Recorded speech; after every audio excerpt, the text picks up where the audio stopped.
അതെ, നമുക്കിന്നൊരു പൂരി ഉണ്ടാക്കിയാലോ. ഇതേപോലെ നല്ല സോഫ്റ്റ് ആയിരിക്കും, പക്ഷെ നല്ല ക്രിസ്പി ആയിട്ടായിരിക്കും ഇരിക്കുന്നത് കേട്ടോ. ക്രിസ്പിയും സോഫ്റ്റ്നെസ്സും ഉണ്ടാവും, ഭയങ്കര ടേസ്റ്റുമാണ് കഴിക്കാനായിട്ട്.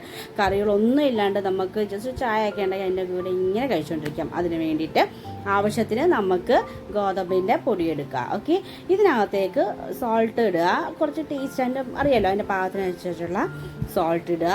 പിന്നെ ഒരു 1/4 ടീസ്പൂൺ കുറച്ച് പഞ്ചസാരയും കൂടി ഇടണം കേട്ടോ.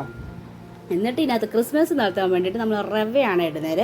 ഒരു 1/4 കപ്പ് റവയും കൂടെ നമ്മൾ ഇതിനകത്തോട്ട് ആഡ് ചെയ്യുന്നുണ്ട്. പിന്നെ ഇതിനകത്തേക്ക് ഒരു 2 സ്പൂണ് എണ്ണ, സൺഫ്ലവറോ വെജിറ്റബിൾ ഓയിലോ ഏതെങ്കിലും ഇട്ട്, എന്നിട്ട് പിന്നെ കുറച്ച് പാലും കൂടെ ഒഴിച്ചിട്ട് നന്നായിട്ട് ഇങ്ങനെ മിക്സ് ചെയ്യുക കേട്ടോ. ആ പൊടിയോ തരിപ്പൊന്നും ഇല്ലാണ്ട് നല്ല ഫൈനായിട്ട് എടുക്കുക. അതിനകത്തേക്ക് 1/4 കപ്പ് പാലും കൂടെ ഒഴിച്ചിട്ട് നമ്മളൊന്ന് ജസ്റ്റ് കുഴച്ചെടുക്കുക. ഇതിനകത്തേക്ക് പിന്നെ നമുക്ക് ആവശ്യത്തിന് വെള്ളം ചേർത്ത്, പാകം അറിയാലോ, പൂരിയുടെ പാകം അറിയാലോ, അതനുസരിച്ച് നന്നായിട്ട് നമ്മൾ കുഴച്ചെടുക്കുക. നമ്മൾ പൊറോട്ടയ്ക്കൊക്കെ ചെയ്യുന്ന പോലെ നന്നായിട്ട് കുഴക്കണം കേട്ടോ. അതിൻ്റെ ആ മിക്സിങ് ആണ് ഇതിൻ്റെ ടേസ്റ്റ്. എന്നിട്ട് കുറച്ച് എണ്ണയും കൂടെ ഇങ്ങനെ തടവിയിട്ട് നമുക്കൊരു 1/2 മണിക്കൂർ നമ്മൾ റെസ്റ്റ് ചെയ്യാൻ വെക്കണം കേട്ടോ.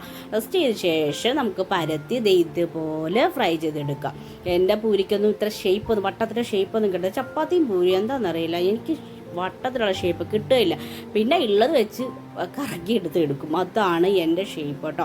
അപ്പോൾ ഇതുപോലെ ഷേപ്പ് ഏതായാലും ടേസ്റ്റും സോഫ്റ്റ്നെസ്സിനും ഒരു കുറവുമില്ല കേട്ടോ.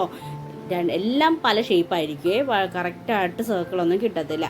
എന്നാലും ഇതുപോലെ നല്ല സോഫ്റ്റായിട്ട് നല്ല ടേസ്റ്റി ആയിട്ട് പൂരി നമുക്ക് ഉണ്ടാക്കി എടുക്കാം കേട്ടോ. അപ്പോൾ തീർച്ചയായിട്ടും എല്ലാവരും ഈ ടിപ്സ് യൂസ് ചെയ്തിട്ട് നമുക്ക് വീട്ടിൽ ഉണ്ടാക്കി നമുക്ക് ഫാമിലിയായിട്ട് കഴിക്കാം. ഭയങ്കര ടേസ്റ്റി ആയിരിക്കും. കറിയൊന്നും വേണമെന്നില്ല, പൂരി ബാജിയാണ് ഇതിൻ്റെ കറിയൊന്നും ഇല്ലാണ്ട് നമുക്ക് കഴിക്കാം. അപ്പോൾ ഇത് ഇഷ്ടമായിട്ടുണ്ടെങ്കിൽ ലൈക്ക് ചെയ്യുക.